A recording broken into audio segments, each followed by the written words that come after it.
दोस्तों हम फिर से लेकर आ चुके हैं आप लोगों के लिए सुबह की सभी ताज़ा और बड़ी खबरें।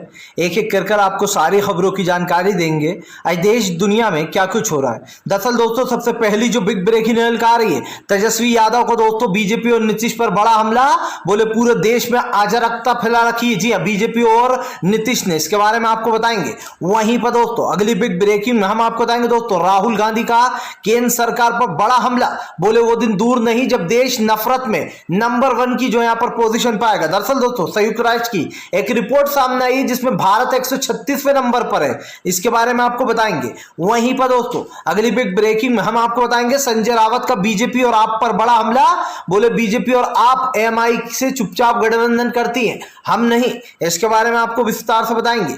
वहीं पर दोस्तों अगली बिग ब्रेकिंग में हम आपको बताएंगे दोस्तों केजरीवाल भी चल रहे हैं आरएसएस और बीजेपी की राह पर। अब दोस्तों छत्तीसगढ़ और राजस्थान में भी जाकर चुनाव लड़ने वाले, यानी कि दोस्तों अब बेसिकली असदुद्दीन ओवैसी की भूमिका निभा रहा है केजरीवाल, क्योंकि बीजेपी की सीटें तो उनसे छीनते नहीं बन रही हैं, लेकिन दोस्तों जहां जहां कांग्रेस की सरकार है वहां जाकर वो चुनाव लड़ रहा है। बताएंगे क्या कुछ प्लान है केजरीवाल का।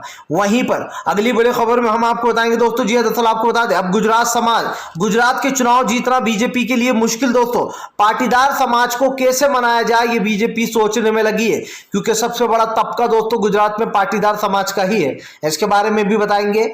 वहीं पर दोस्तों अखिलेश यादव ने फिर से एक बार जयंत के लिए दिखाई दोस्ती। जयंत के लिए दोस्तों अखिलेश यादव ने अपनी एक सीट छोड़ दी है मेरठ से, जी हाँ, इसके बारे में आपको बताएंगे। वहीं पर अगली बड़ी खबर में हम आपको बताएंगे दोस्तों, जी हाँ, दरअसल आपको बता दें संयुक्त राष्ट्र की रिपोर्ट आने के बाद जमकर विपक्ष ने साधा मोदी सरकार पर निशाना, बोले देश नफरत में नंबर 1 हो रहा है, इसके बारे में भी आपको बताएंगे।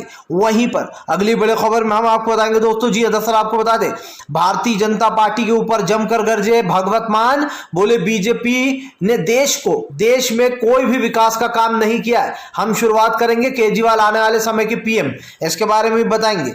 तो सारी खबरें दोस्तों फटाफट अंदाज में एक एक कर देंगे। फिलहाल चलिए बढ़ते हैं सबसे पहली और सबसे बड़ी खबर की ओर। दरअसल दोस्तों आपको बता दें एक बार फिर से भारतीय जनता पार्टी के ऊपर राहुल गांधी का फूटा गुस्सा, बीजेपी को बता दिया दोस्तों सबसे ज्यादा अराजकता और नफरत फैलाने वाली पार्टी।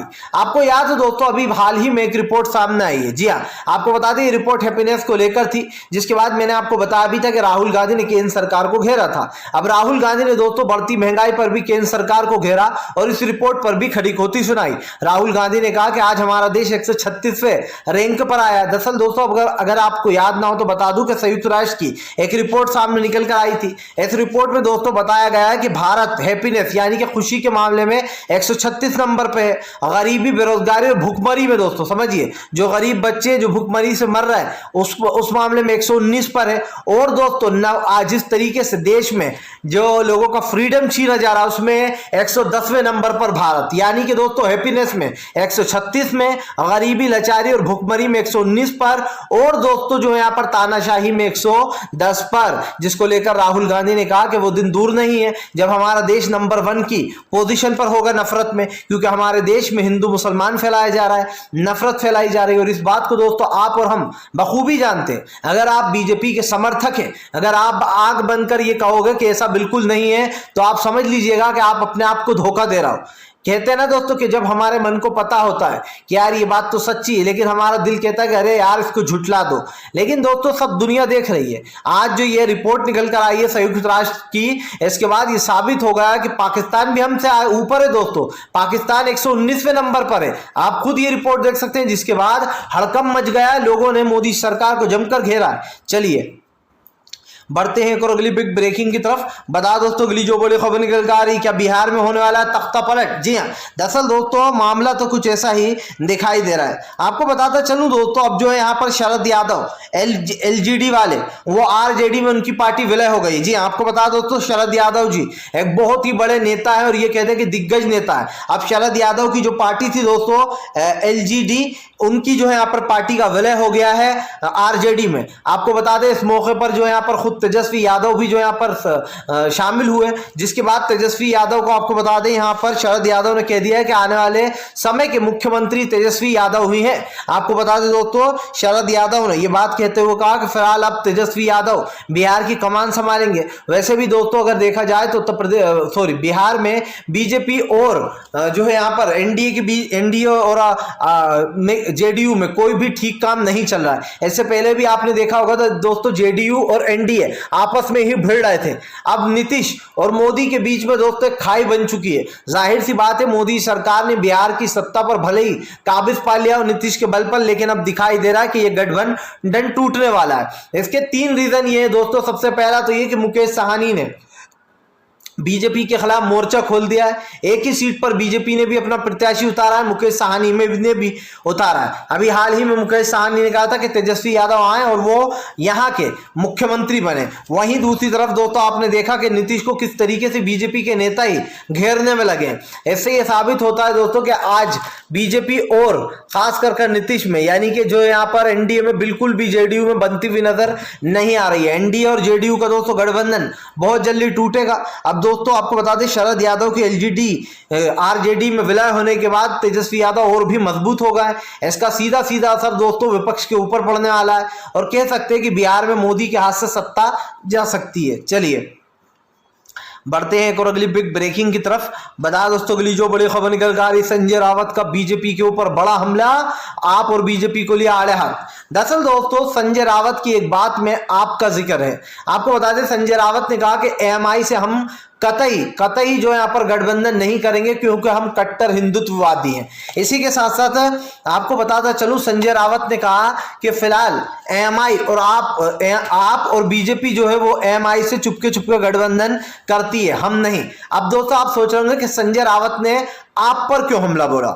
आपको बता दो दोस्तों जहां जहां कांग्रेस शासित राज्य है वहां केजरीवाल चुनाव लड़ने जा रहे हैं। सीधी सी बात अगर मैं आपको बताऊं दोस्तों तो केजरीवाल अच्छे से जानते हैं कि बीजेपी के जो वोटर्स हैं वो दोस्तों हिंदुत्व के पीछे पगलाए हुए, वो मुझे वोट ही नहीं देंगे, केजरीवाल को साफ पता है। इसीलिए दोस्तों केजरीवाल जो है वो कांग्रेस की जमीन कुरेदने में लगी है। अब केजरीवाल ने एक ऐलान किया कि फिलहाल वो जो है राजस्थान और छत्तीसगढ़ में भी चुनाव लड़ेंगे, यानी कि जहां भूपेश बघेल की सरकार है और गहलोत की सरकार है।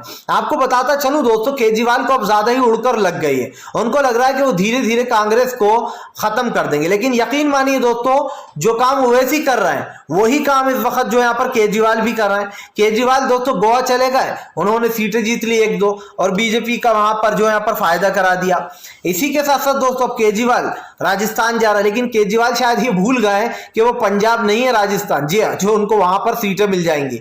आपको याद हो दोस्तों पंजाब में तो केजरीवाल को इसलिए सीटें मिल गई क्योंकि पंजाब एक छोटा सा राज्य है और सबसे बड़ी बात यह है कि पंजाब के लोग दोस्तों हर साल ज्यादातर वहां पर सरकार बदलती रहती है और वहां पर भागवत मान का भी चेहरा था, इसलिए भी कहीं ना कहीं एक मौका पंजाब ने दे दिया। लेकिन केजरीवाल का दोस्तों उत्तराखंड में क्या हाल हुआ ये आपने देखा, गोवा में क्या हाल हुआ दोस्तों ये आपने देखा। अगर केजरीवाल इतने ही ताकतवर थे तो उन्होंने उत्तराखंड और गोवा क्यों नहीं जीता? क्योंकि दोस्तों वहां बीजेपी के सन की वोटर हैं, सबको पता है कि वो हिंदुत्व के बल पर चुनाव वोट देंगे, वो कुछ भी कर लेंगे, भूखे रह लेंगे, लेकिन वो हिंदुत्व के बल पर बीजेपी को वोट देंगे और ये बात केजरीवाल अच्छे से जानते हैं। इसीलिए दोस्तों अब केजरीवाल जो है वो कांग्रेस के रास्ते में कांटे बिछा रहा है और बीजेपी का फायदा करा रहा है। इसीलिए संजय रावत ने आपको भी अब निशाने पर ले लिया और यकीन मानिए दोस्तों केजरीवाल भी उसी विचारधारा का आदमी है जिस विचारधारा के आरएसएस और बीजेपी वाले हैं। अगर आप लोगों ने जल्दी ही दोस्तों केजरीवाल को बीजेपी की बी पार्टी कहना शुरू नहीं किया तो यह समझ लीजिएगा कि देश में अब एक और तानाशाह आने वाला है। मैं ऐसा किस लिए कह रहा हूं दोस्तों, क्योंकि केजरीवाल ने अपनी राजनीति की शुरुआत की थी गांधी जी के नाम से। आपको याद है सबसे पहला आंदोलन केजरीवाल का अन्ना हजारिया के साथ क्या कहा था केजरीवाल ने कि हम गांधी की विचारधारा पे चलने वाले लोग हैं और अन्ना हजारिया में मुझे गांधी जी दिखाई देते हैं। लेकिन दोस्तों जैसे ही चुनाव पंजाब का जीता गांधी जी की फोटो ही हटा डाली, भगत सिंह और बाबा साहब अंबेडकर की फोटो लगा ली, यानी कि दोस्तों सब पार्टियां गांधी जी को मिटाने में लग गई हैं। बीजेपी आई तो बीजेपी ने दोस्तों गोडसे को ही सब कुछ मान लिया। गोडसे के नाम पर जो यहाँ पर बड़ी बड़ी बातें बोली जाती हैं, गांधी जी को बदनाम किया जाता है, गालियां दी जाती हैं और ये बात दोस्तों केजरीवाल अच्छे से भाप गया। मैं केजरीवाल को एक अच्छा नेता इसलिए नहीं मानता दोस्तों क्योंकि अगर उसमें दम है तो वो बीजेपी की सीटें छीन कर बताए, वो बीजेपी के राज्य छीन कर बताए। एक ऐसी पार्टी के ऊपर दोस्तों हमला करना जो अभी पहले से ही कमजोर चल रही थी। हालांकि अब मैं आपको बता दूं, केजरीवाल को अब राजस्थान और छत्तीसगढ़ में मुंह की खानी पड़ेगी, लेकिन केजरीवाल बीजेपी का फायदा जरूर कराएंगे इन दोनों जगह पर। इसलिए दोस्तों जाहिर सी बात है आप लोगों को भी केजरीवाल पर गुस्सा आएगा ही आएगा। केजरीवाल अब बीजेपी के एजेंट बन गए हैं। जाहिर सी बात है बीजेपी और इन दोनों में डील हुई है, तुम मेरा फायदा कराओ मैं तुम्हारा फायदा कराऊंगा, सिंपल सी बात है। चलिए बढ़ते हैं एक और अगली बिग ब्रेकिंग की तरफ। बता दोस्तों अगली जो बड़ी खबर निकल कर आ रही है, दरअसल दोस्तों आपको बता दें भारतीय जनता पार्टी को लगेगा एक और बड़ा झटका। गोवा में कांग्रेस ने कर दिया प्रस्ताव पास। आपको बता दें दोस्तों गोवा में लगता है कि कांग्रेस अपनी सरकार बनाएगी। कांग्रेस ने ऐलान कर दिया है कि बीजेपी जीतने के बाद भी गोवा में सरकार नहीं बना रही है, और यही कारण है जो कांग्रेस अब दावा ठोक रही है कि गोवा में वो अपनी सरकार बनाएगी। आपको बताता चलूं दोस्तों, दरअसल गोवा में अभी तक जो यहाँ पर कोई वो नहीं बनाई गई है सरकार, और यही कारण है कि वहां पर नाम को लेकर जो यहाँ पर दोस्तों काफी कुछ चल रहा है। आपको याद है दोस्तों कि जब चुनाव जीते थे ये लोग गोवा में, तो ये कहते हैं हम जल्द से जल्द सरकार बनाएंगे, लेकिन दोस्तों आपको बता दें कि अब जो यहाँ पर सरकार बनाना तो दूर, यहाँ पर काफी कुछ बदलता हुआ नजर आ रहा है। दरअसल सबसे बड़ी बात यह है कि सबसे जो पहले गोवा के सीएम थे दोस्तों वो प्रमोद सावंत थे। अब दोस्तों प्रमोद सावंत के बाद जो यहाँ पर एक और नाम सामने नजर आ रहा है। जी प्रमोद सावंत के बाद आपको बता दें विश्वजीत राणे का नाम भी सामने आ रहा है। आपको बताता चलूं दोस्तों अब इस मामले को लेकर जो यहाँ पर जबरदस्त तरीके से बहस छिड़ गई है, क्योंकि जाहिर सी बात है कि जो दो नाम सामने आ रहे हैं प्रमोद सावंत और विश्वजीत राणे ने अपना जो यहाँ पर एक तरीके से कह सकते हैं कि इन दोनों के बीच में लड़ाई चल रही है कि गद्दी कौन हासिल करेगा गोवा की। इसीलिए बीजेपी को डर है दोस्तों कि गोवा में अगर उसने नाम वो किया, पहले से बताया कि वहां का सीएम कौन होगा, तो बीजेपी में दोस्तों फूट बढ़ जाएगी और गोवा में जितने भी इनके नेता है वो टूट फूट जाएंगे। जाहिर सी बात है दोस्तों आपको बता दें अब इसको लेकर दिगंबर कामत जो है दोस्तों, ये कांग्रेस के नेता दिगंबर कामत ने जो है दोस्तों एक बड़ा ऐलान कर दिया। दिगंबर कामत का कहना है कि फिलहाल जो लोग भी बीजेपी के साथ नहीं है वो लोग हमारे साथ आ जाएं और हमारे साथ मिलकर गोवा के हित में सरकार बनाए, बीजेपी का साथ बिल्कुल भी ना दें, गोवा की जनता के बारे में सोचे। अब दिगंबर कामत का दोस्तों ये जो ट्वीट है, ये कांग्रेस के दिग्गज नेता है गोवा के, जाहिर सी बात है इनका ये ट्वीट दोस्तों ये दर्शाता है कि बीजेपी में सब कुछ ठीक नहीं है। इसके बाद दोस्तों गोवा में कांग्रेस सीधे सीधे कह रही है कि वो अपनी सरकार बनाएगी। अब दोस्तों कांग्रेस कहां अपनी सरकार बनाती है कहां नहीं, ये तो आने वाला वक्त ही बताएगा, लेकिन दोस्तों ये तो साफ है कि बीजेपी को अब एक बड़ा झटका यहां पर लगता हुआ नजर आ रहा है। चलिए बढ़ते हैं एक और अगली बिग ब्रेकिंग की तरफ।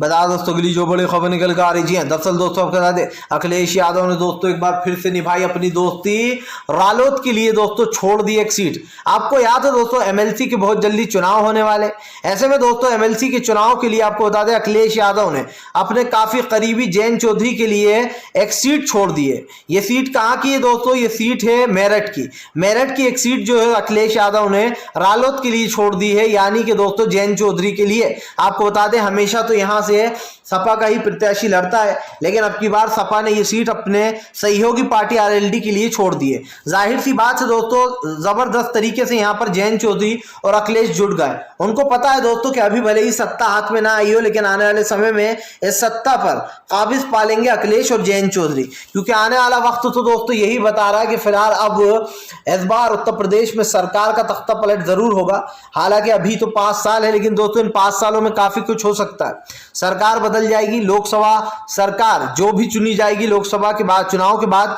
आप समझ सकते हैं अगर कांग्रेस आ गई तो कहीं ना कहीं योगी आदित्यनाथ अपने आप ही दोस्तों टलेंगे। जहां जहां बीजेपी की सरकार है वहां वहां बीजेपी की सरकार गिराएगी कांग्रेस। आप लिख के ले लीजिए, क्योंकि कांग्रेस का रुख अब साफ दिखाई दे रहा है। जो बीजेपी ने उसके साथ किया है वही कांग्रेस दोहराएगी बीजेपी के साथ, और उस वक्त दोस्तों बीजेपी वाले किलपेंगे। और उस वक्त आप देखेंगे कि सारी टीवियों पर एक ही चीज चल रही होगी कि क्या कांग्रेस धीरे धीरे कर बीजेपी को खत्म कर रही है, और उसके बाद दोस्तों बीजेपी वाले रोते हुए दिखाई देंगे। क्योंकि जाहिर सी बात है कि अभी सारी गोदी मीडिया बीजेपी का साथ दे रही है, लेकिन सत्ता बदलने के बाद इनमें इतनी हिम्मत होगी कि ये बीजेपी का साथ दे सके। सत्ता बदलने के बाद दोस्तों यही लोग होंगे जो मोदी सरकार की बुराई कर रहे होंगे, यही लोग होंगे दोस्तों मैं आपको बताऊंगा पूरी गोदी मीडिया होगी जो ये कहेगी कि मोदी सरकार के आने के बाद से देश में महंगाई और बेरोजगारी बढ़ी थी, लोगों का गुस्सा बढ़ा था, लेकिन अभी यही लोग चाटुकारिता कर रहा है। कहते हैं दोस्तों कि सत्ता ऐसी चीज होती है जो अच्छे अच्छों का रंग बदल देती है। फिलहाल चलिए बढ़ते हैं एक और अगली बड़ी खबर की ओर। बता दोस्तों अगली जो बड़ी खबर निकल कर आ रही, जी हाँ दरअसल दोस्तों आपको बता दें पाकिस्तान में क्या होने वाला है तख्ता पलट, क्या वाकई में दोस्तों इमरान खान की कुर्सी जाने वाली। दरअसल दोस्तों आपको बता दें पाकिस्तान में अविश्वास प्रस्ताव पेश कर दिया गया इमरान खान के लिए।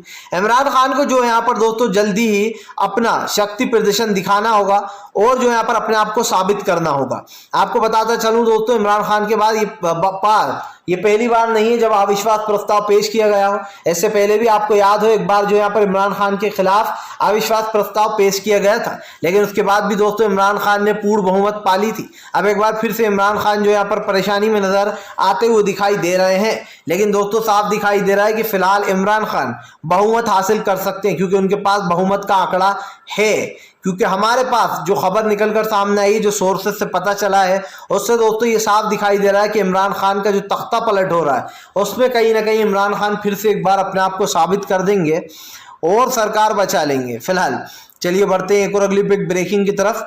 बता दोस्तों अगली जो बड़ी खबर निकल कर आ रही, सुप्रिया श्रीनेत ने बीजेपी को घेरा, बोले बीजेपी के लिए बेरोजगारी कोई बड़ी चीज नहीं, इनके लिए बेरोजगारी महज एक सिंपल सा मामला है। आपको बताता चलूं दोस्तों इन दिनों बेरोजगारी को लेकर बीजेपी लगातार घिरती चली जा रही है। अब आपको बताया दोस्तों बेरोजगारी को लेकर एक बार फिर से बीजेपी जमकर घिर गई है।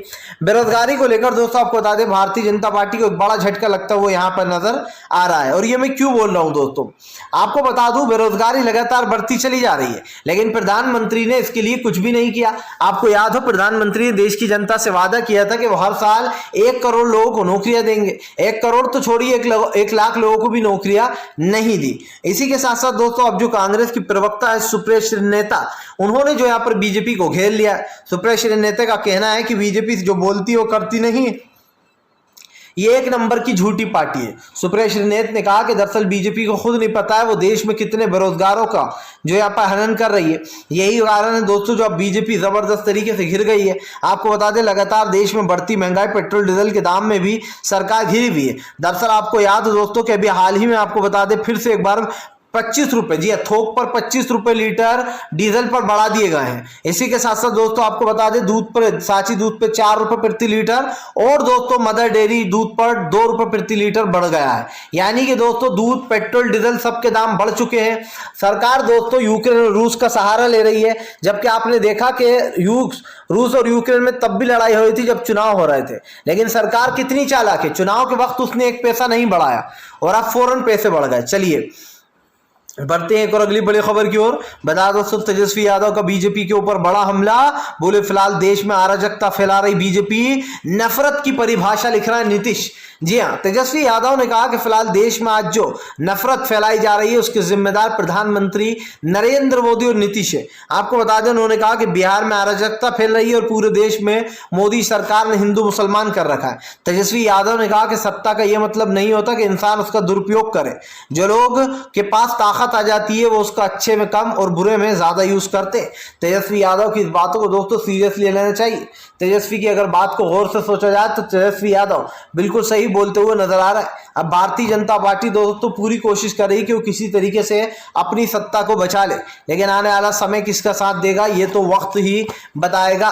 फिलहाल दोस्तों अगर आपको हमारा वीडियो अच्छा लगे तो इसको लाइक कीजिए, चैनल पर पहली बार आए तो सब्सक्राइब कीजिए, पास में एक घंटी आएगी इसको भी दबाइए दोस्तों, ताकि हम आपके लिए इस तरीके की वीडियोस लाते रहें और आप दोस्तों इन्हीं खबरों से जुड़े रहें।